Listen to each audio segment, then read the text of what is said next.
સર્વ વાલા મુક્તોની આ સેવકના પ્રેમ ભર્યા જય સ્વામિનારાયણ. વચનામૃત સારંગપુરનું 10મું.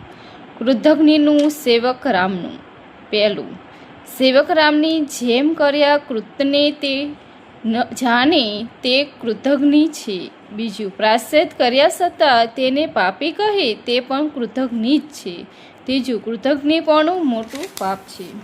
સ્વામિનારાયણ હરે. સંવત 1877 શ્રાવણ વદી 14ને દિવસે શ્રીજી મહારાજ સર્વ સંતનું મંડળ લઈને ગામ કુંડળથી ચાલ્યા. તે વાટમાં ગામ ખાંભળે આવ્યા ને ત્યાં પીપળના વૃક્ષ હેઠે ઉતર્યા. પછી તે ગામના માણસે ઢોલિયો લાવીને તે ઉપર પધરાવ્યા અને તે સમયે શ્રીજી મહારાજે સર્વ શ્વેત વસ્ત્ર ધારણ કર્યા હતા ને પોતાની ચારે કોરે સાધુ તથા દેશ દેશના હરિભક્તની સભા ભરાઈને બેઠી છે ને સાધુ કીર્તન ગાતા છે.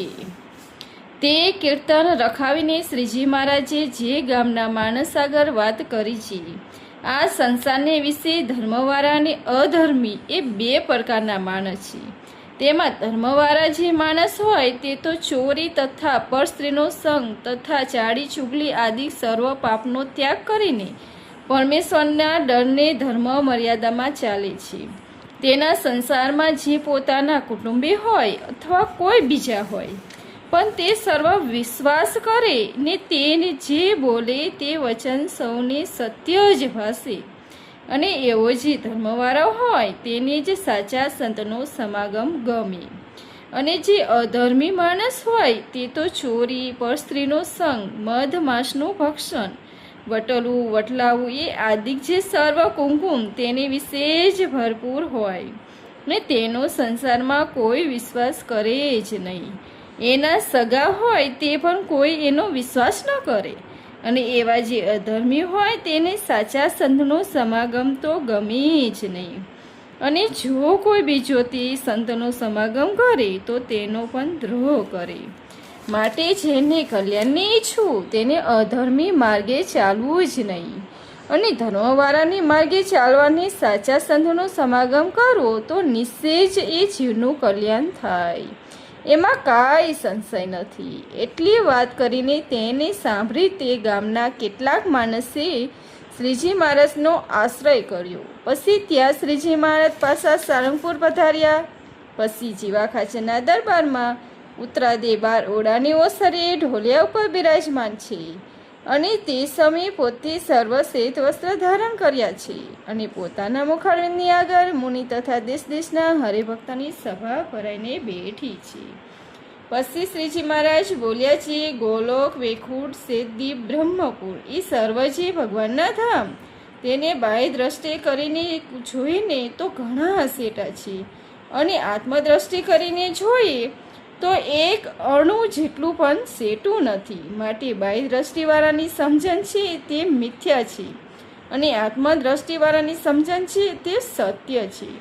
અને જે સાધુ એમ સમજતો હોય છે મારા ચૈતન્યને વિશે આ ભગવાન સદાય બિરાજમાન છે, તે જેમ દેહમાં જીવ હોય તેમ મારા જીવને વિશે ભગવાન રહ્યા છે ને મારો જીવ છે તે તો શરીર છે અને ભગવાન તો મારા જીવના શરીરી છે. અને પોતાના જીવાત્માને સ્થૂળ સૂક્ષ્મને કારણ એ 3 શરીર થકી પૃથુક માની અને તેની વિશે અખંડ ભગવાન બિરાજમાન છે એમ સમજી તો તે સંત થકી ભગવાન અથવા ભગવાનના ધામ તે અણુ માત્ર સેટે નથી. અને એવી રીતનો જે સંત હોય તે તો જેવા શેતદીપમાં મુક્ત છે તે સરખો છે.